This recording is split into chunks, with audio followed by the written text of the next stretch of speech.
letting them know that you're not wanting to dive into the deep end. You can go to a sex party and not do anything, commit to just like being an observer, a fly on the wall. That's what most people do anyway at parties, is just sort of explore and be entertained.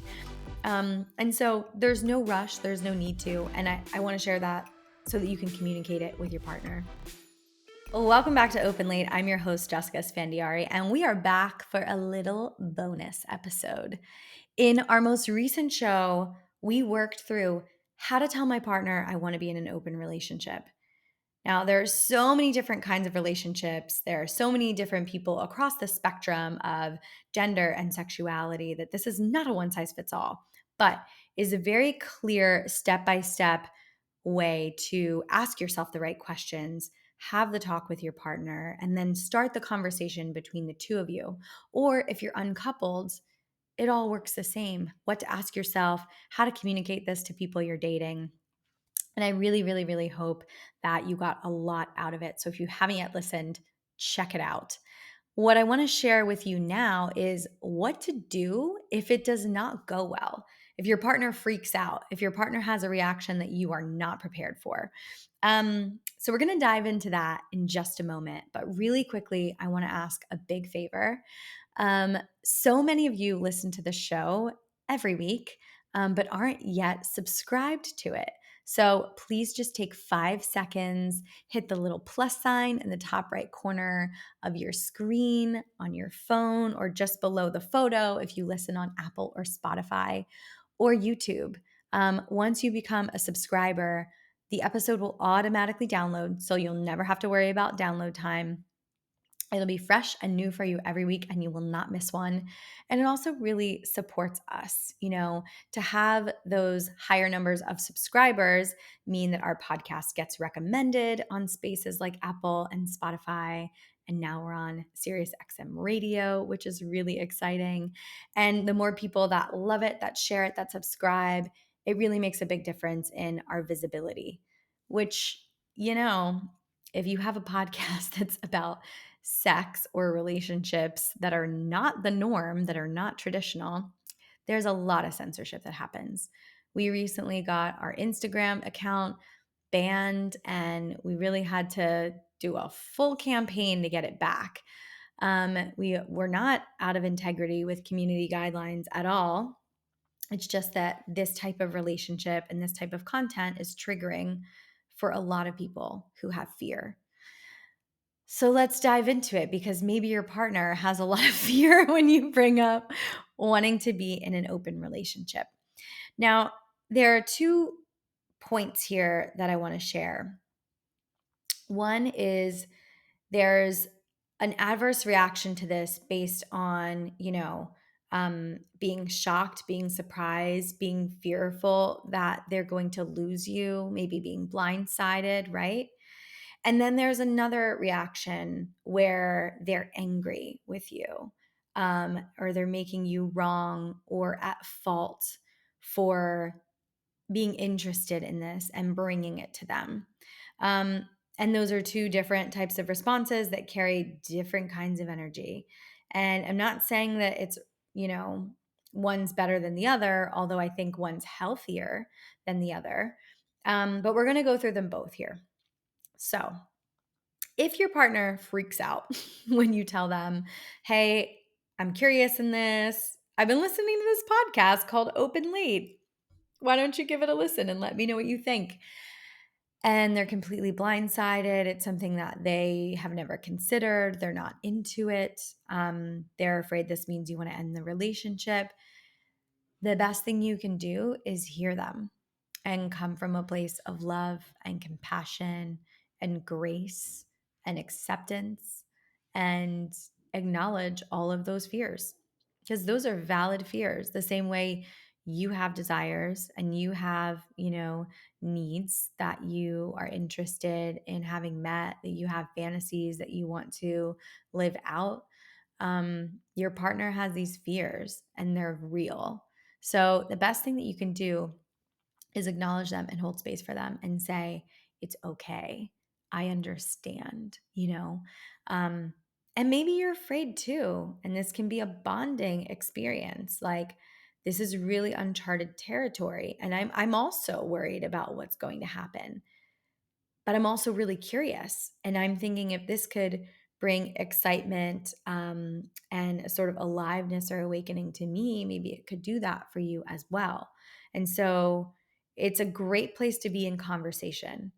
It doesn't mean that it has to get shut down. Talking through fears and what's underneath of those fears is really the best place to start doing couples work. And so I recommend at that point, maybe saying to your partner, do you think that this is something that we can work through with a therapist or a relationship coach? Um, Start that conversation of, if you're coming from a place, if you listen to my other episode, where you are interested in still having an intimate, romantic, sexual relationship with your partner, you can say, well, why don't we do some spicy things together? Why don't we start talking about, the ways in which we can bring the idea of other people into the bedroom just through our language, whatever it is, and just offer those things as some stepping stones, letting them know that you're not wanting to dive into the deep end.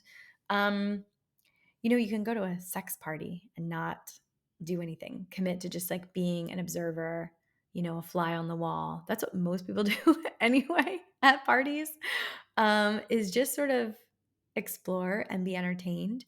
And so there's no rush, there's no need to. And I want to share that so that you can communicate it with your partner. Now, there is the other response where your partner is angry or, really, really fearful in a way that's, making this a shameful. Um, let's start over. Now, there's the other response of, now you want to ask yourself if your partner did freak out, right? In a way that they feel really unsafe in this conversation with you. This is a good time to ask yourself, wow, what in our relationship is missing? What's disconnected that I can't share this information with my partner and be met with acceptance and love, right? Because, not everything in life is our fault, but we play a role and we play a part in everything that we do.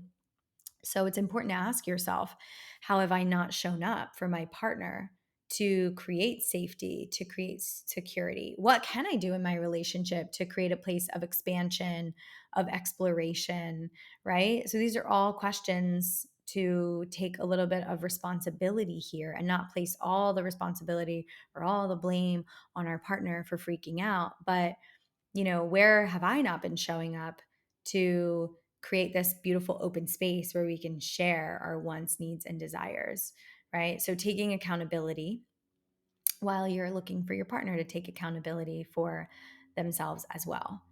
Now, where it gets into the other type of response is if your partner freaks out and they make you wrong, they make you bad, they bring shame on you for wanting this, and they create a space of unsafety, you know? Um, if they're becoming like emotionally or verbally abusive in those conversations, it's a really good indicator of a relationship that also isn't healthy to start with. And of course, a lot of those responses can be born out of fear. Some people don't react very well or in a healthy way if they've not been taught communication skills, if they've not healed their own childhood trauma. So it's important to ask yourself which reaction, happened. What is actually playing out? Is this something that we can work with together? Or is this something my partner is just going to shut down about? And the last thing I'll share is once you've sort of decided for yourself which one it is, and this can give you a clear picture of if this person is somebody that you want to continue to build a life with, or if you want to even start building a life with, if you're uncoupled, right? And you're on like a third date and you bring this up and they freak out and make you feel like a weirdo, maybe they're not the right person for you. Now, in our longer term relationships where we've like invested a lot of time, a lot of energy, a lot of our life, and we want to see them thrive and we want to see them remain and stay healthy, and your partner is not really open to it, I would say ask if they're open to even learning about it. Maybe not diving right in, but are they willing to listen to a podcast, read a book about it? Are they willing to, that sex chick, Alexa, she has an incredible want, will, won't list. And I'm going to link it in the show notes. And it's basically a list of sexual activity and play. And you and your partner answer it together, and it helps you find out which kind of like kinky, fun, playful things are going to be fun to do together where you're both in alignment. Start there. And I would say put a timeline on it. Let your partner know that you're willing to invest the time and energy to grow together, but that you want to know that they're also coming to the plate because maybe they want to meet these needs of yours that haven't been met. And that is a great way to sort of take what feels like, a complete meltdown or explosion or a conversation that's just gone completely south to one that you could build something and work on something together if it's salvageable and if it's in a healthy place. So I hope that was helpful. You got more homework, likely.